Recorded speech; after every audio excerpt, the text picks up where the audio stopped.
You're listening to the Heart of Giving podcast with Art Taylor, powered by bbbgive.org. Here we explore the motivations that form the basis of giving and service. We inspire generosity and celebrate the transformative effects that giving and service have on the human spirit and on community. The conversations featured on the podcast also uncover giving strategies that educate and provide tools to help listeners make impactful gifts of both their time and money. We hope you enjoy this episode. Welcome to the Heart of Giving podcast, powered by bbbgive.org. Give.org is the nation's standards-based charity evaluator, and it's your one-stop source for information on giving and reports on the most asked about charities. I'm Art Taylor. Today I want to talk about the relief effort in the Ukraine. As the war in the Ukraine continues to unfold, resulting in more damage and destruction to major cities, a growing number of Ukrainians are leaving to neighboring countries. So far, media and relief charities are estimating that over 3.5 million have sought refuge, with more than half of them fleeing to Poland. That refugee total represents about 8% of the 44 million Ukrainians and is expected to increase in the coming weeks and months as hostilities continue. International relief organizations are facing challenges on many different fronts, but many fall into two basic categories. The first is addressing emergency needs for those near war-torn areas of Ukraine by providing access to shelter, food, and medical care, and then assisting those Ukrainians who now reside across the Ukrainian borders. As noted in the New York Times, a historic exodus from the Ukraine, many of the initial refugees had either relatives or friends in other countries, but that will probably not be the case for most of those leaving the Ukraine in the coming weeks. They will not only need immediately help for food, shelter, and medical care, but will develop longer-term needs such as employment, temporary housing, care for older people, and education for children, among other things. This will place strains on available public resources in other countries. In turn, relief charities may face resource challenges when donations begin to drop and when the war is no longer the top story in the headlines. Over the years, our organization, the BBB Wise Giving Alliance, we've seen three phases of charity relief. The first phase, in many ways, these principles can be applied, but the first phase is the rescue phase, where charities seek to provide immediate assistance to help save lives and address emergency needs.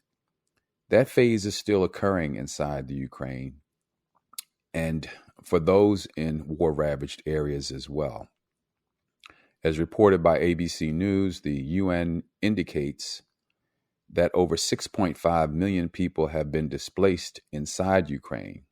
The next phase is the relief phase, which seeks to provide shelter, clothing, food, and other essential necessities. As I described earlier, this is already taking place in neighboring countries that are hosting refugees. The third component is the recovery phase that involves rebuilding homes, schools, hospitals, and repairing roads and other essential infrastructure. This phase will take time to complete, and it'll obviously require large sums of money. But this final phase cannot start in circumstances like this. The war has to be over. So for current and future donors, there will be many opportunities to help Ukrainians in need. And we'll obviously continue to monitor the situation to help you make wise giving decisions. Now, I want to also give you some basic tips for giving during this time. So let me start with the fact that charity can get to the impacted areas are the ones that you want to get to. So, there'll be lots of charities out there wanting to provide assistance to organizations, but not everyone will be able to actually get to the area impacted. So you want to make sure you check the charity's website and learn if the charity has a presence already in the Ukraine and a way for that relief to actually get to the people who need help. Another question people ask is, should they send clothing, food, and other items? Well, local drives to collect clothing and food to send overseas may not always be practical, as the logistics and timing to deliver and disperse such items will be challenging. Relief organizations are better equipped to obtain what is needed and to distribute it effectively and avoid duplication of effort. So think about that too. When your instincts, I know, are to reach into the things that you have to try to get them to people who need help. But we have to be real about what we're able to do and how these items can logistically be put into the hands of people. What organizations really need are your resources. They need your cash if you can find a way to support the right organizations. Does the relief charity meet standards? Do they meet the BBB Wise Giving Alliance charity standards? This is an important point I make because there'll be many charities soliciting you that won't have demonstrated their trustworthiness. And we can vouch that any organization that's been accredited by us is indeed trustworthy, and they're going to give their best efforts to make sure that they use your funds appropriately to solve and to support the people in need. Another question that comes up is whether the charity you're supporting is experienced in providing emergency relief. Experienced disaster relief charities are the best to help.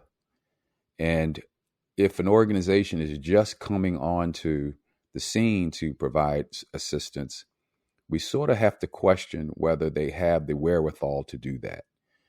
And you'll want to question that too. So you want to look to see what type of experience does an organization have in delivering that kind of aid under really trying circumstances. One of the popular areas for giving nowadays is crowdfunding.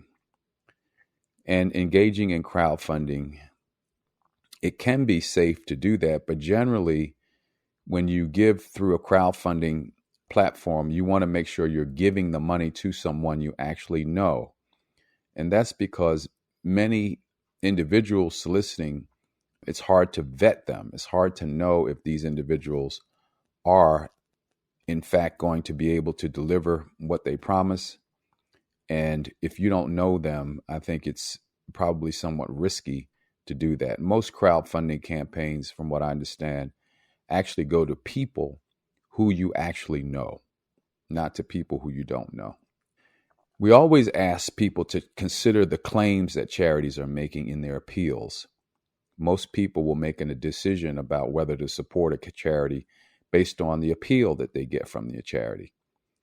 And they can be very misleading. So, for instance, a charity that makes an appeal which says 100% of the money will be spent on relief is not necessarily an accurate claim, because all charities have some administrative and fundraising expenses, and we'll want to make sure that they're covering those.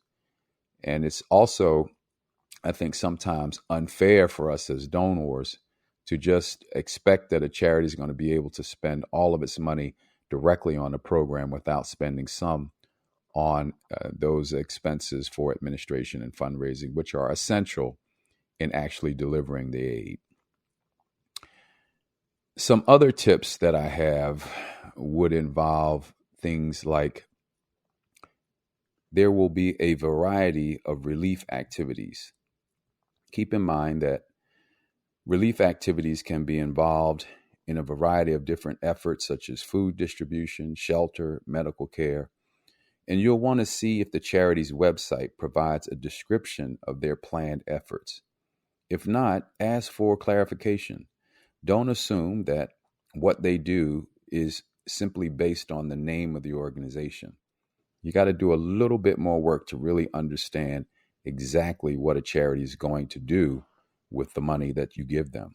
There's also this whole issue of whether the donation is deductible. Relief charities that are based in the United States are eligible to receive contributions that are deductible as charitable contributions for federal income tax purposes.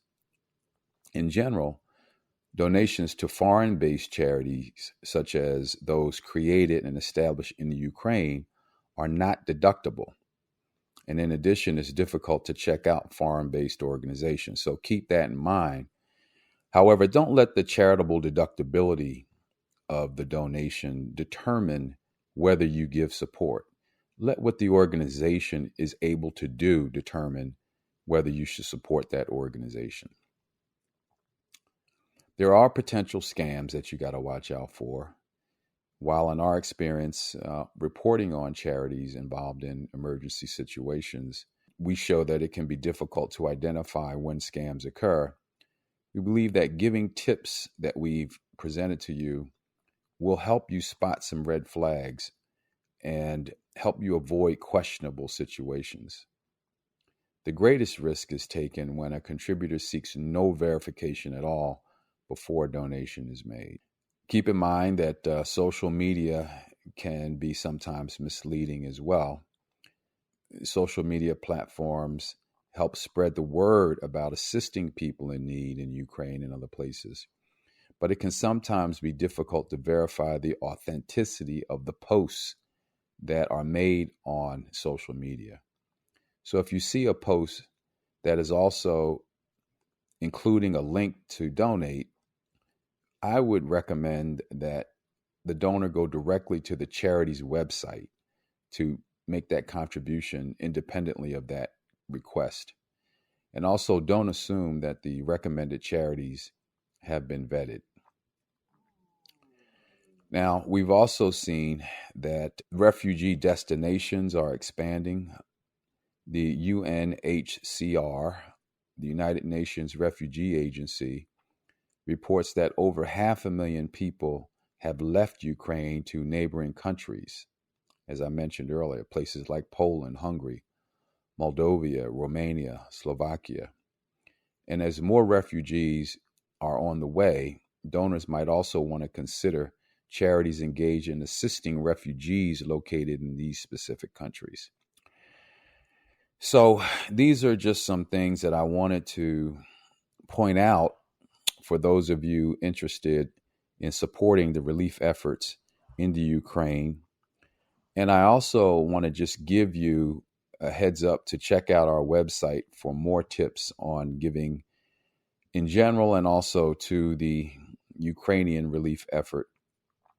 We also have a list of charities that you might want to consider donating to that we've actually vetted.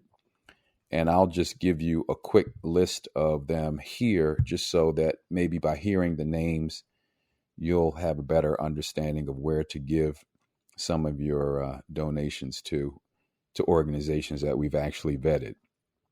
One is Action Against Hunger. Another is Alight. Then there's the American Jewish Joint Distribution Committee, the American Red Cross, Americares Foundation, CARE USA, Catholic Relief Services, CHC, it's Creating Healthier Communities, Direct Relief, Episcopal Relief and Development, Global Communities, GlobalGiving, the Humane Society International, Heart to Heart International, International Mercy Corps, International Rescue Committee, MAP International, Matthew 25 Ministries, Medical Teams International, Mennonite Central Committee, Mercy Corps, Operation USA, Plan International USA,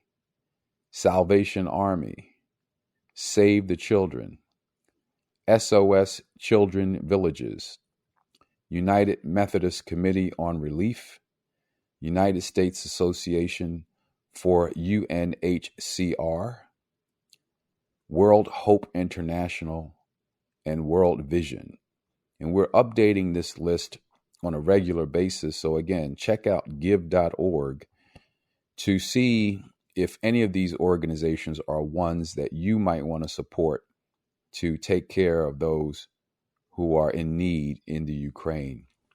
Now that I've provided the list, let me also go into some detail on a few of these organizations, 5 of them in particular, to just see what they're doing on the ground, to get a little more detail about what's happening and hear from them in their own voice.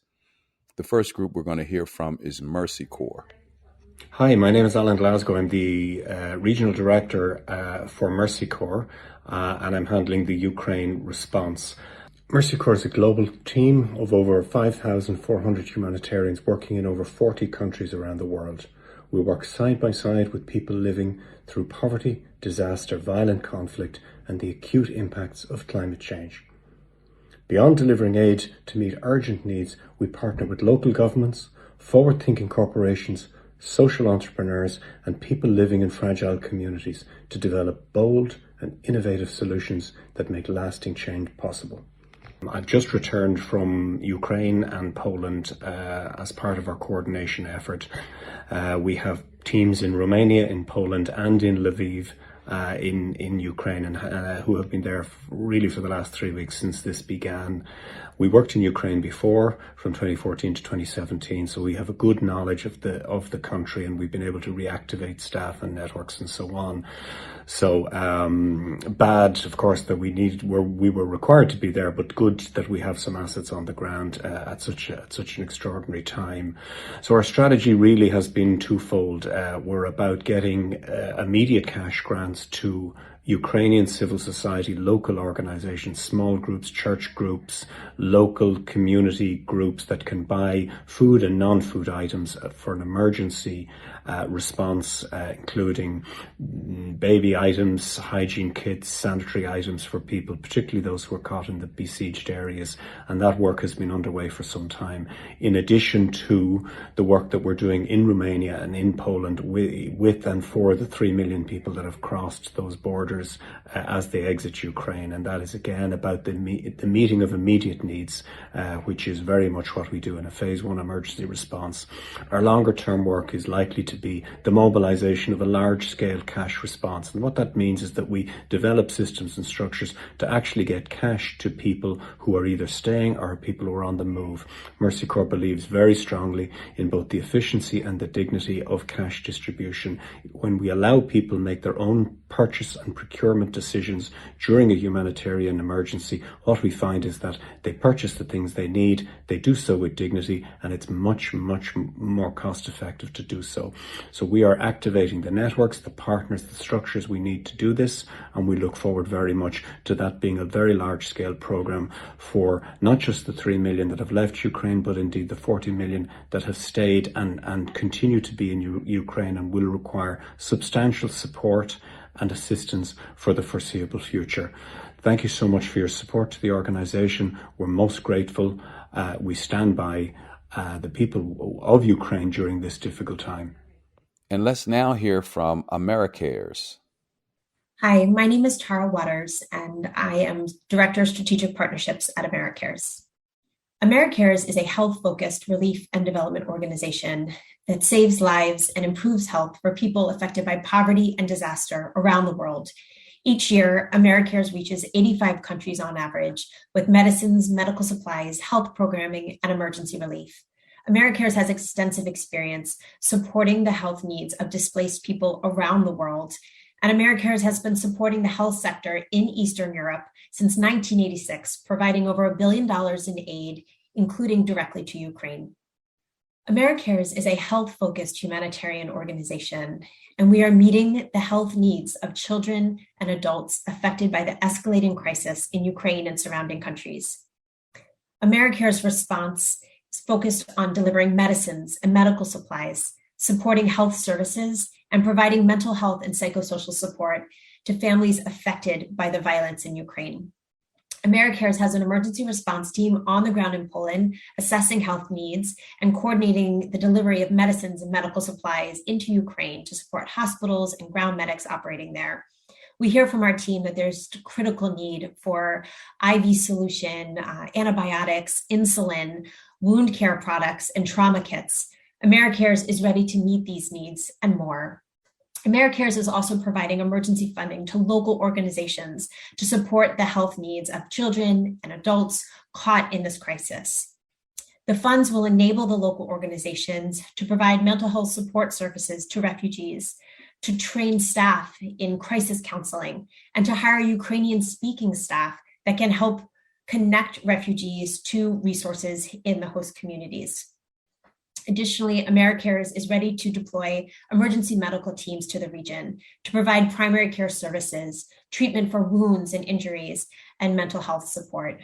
Americares has deep experience providing mental health support to refugees around the world, and Americares is making mental health support services available in this crisis as well. Americares is focused on meeting the health needs of those affected by the crisis in Ukraine and helping to ensure that the host communities have the resources they need to support displaced families. The impact of Americares' work is improved health. Our ultimate goal is to save lives through the medicines, medical supplies, and resources we provide. We know that the health needs are immense in this crisis. Americares is responding, and we are ready to meet these needs and more. You may now be interested in hearing about GlobalGiving. Hi, my name is Sandrina De Cruz, and I'm the Director of Disaster Response at GlobalGiving. GlobalGiving's mission is to transform aid and philanthropy to accelerate community-led change. We are a nonprofit that makes it safe and easy to support important causes around the world. When a crisis happens, GlobalGiving partners with local vetted organizations that are best placed to support their communities in the aftermath of a crisis by delivering humanitarian assistance, as well as through the longer-term recovery process. Our emergency grants are sent to local vetted organizations within the first 7 to 10 days of a crisis happening. GlobalGiving also delivers tools, training, and support to help nonprofits, companies, and donors to increase their impact and help make the world a better place. Right now, GlobalGiving has dozens of vetted long-term partners working in Ukraine and in countries in the region. Their teams are delivering medical support, shelter, clean water, food, hygiene kits, and other essential supplies. Our nonprofit partners are working with women, children, persons with disabilities, older adults, LGBTQ+ communities, and other vulnerable groups. One example I'd like to tell you about is our partner, the Zerello Children's Center. Before the war, they focused their efforts on children with disabilities as well as their families. And now they're still providing specialized care for these children, and they're also increasing their support to provide humanitarian assistance for displaced families. And for the 400 families that used to visit their center on a daily basis, they are now keeping in close contact with them. And whenever it's possible and it's safe to do so, they're delivering support to their homes. Part of what makes GlobalGiving unique is our focus on local community-led organizations. These local leaders are committed to their communities. They were there long before this crisis started and will be there after the crisis ends. We often hear concerns from our nonprofit partners that the people most affected by a crisis are often overlooked and forgotten. We want to ensure that they know that they are supported. We offer donors a safe, secure, and easy way to have an impact. Part of our job at GlobalGiving is to listen to the needs of our nonprofit partners and to fundraise to meet those needs. Through flexible and unrestricted funding, our nonprofit partners can focus on their life-saving work and increase the impact of their activities by directing funding to meet the unfolding needs arising in their communities. And these nonprofit groups can also fundraise on the GlobalGiving platform. Through the Ukraine Crisis Relief Fund, we will provide support for the ongoing emergency relief phase through the long-term recovery process ahead. And here are some thoughts from MAP International about how they're going about it. Now we're going to hear from Stephen Sterling, President and CEO. Our mission at MAP International is to provide medicines and health supplies to people in need so they too can experience life to the fullest. We have been shipping free medicine, health supplies, hygiene and wound care products, and even sleeping mats to our partners serving Ukrainians across multiple neighboring countries. We hope to ensure long-term health and dignity of impacted Ukrainians. For us, this is achieved not only by shipping medicine and supplies, but also focusing on the long-term needs identified by our partners on the ground. We talked about the USA for UNHCR, the UN Refugee Agency. And here is Anne-Marie Gray, the Executive Director and CEO. USA for UNHCR, the UN Refugee Agency's mission is to protect refugees and empower them with hope and opportunity. In recent weeks, millions of refugees have fled Ukraine. The scale of this crisis is unprecedented in recent history. UNHCR teams have been on the ground responding to the needs of families fleeing Ukraine since the beginning of the crisis. We're providing immediate emergency care, such as shelter, warm clothing and blankets, and food. But UNHCR also responds to the long-term needs of refugees, including providing psychosocial care, reunification of families, and working with governments to ensure children can get back to school, amongst others. As the world watches the heartbreaking events in the Ukraine unfold, I'm still able to find moments of hope because compassionate people are stepping up to provide care for those fleeing.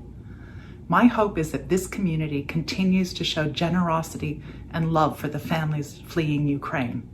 And I also hope that they continue to show support in the months ahead as families recover from the trauma endured and as they rebuild their lives in peace.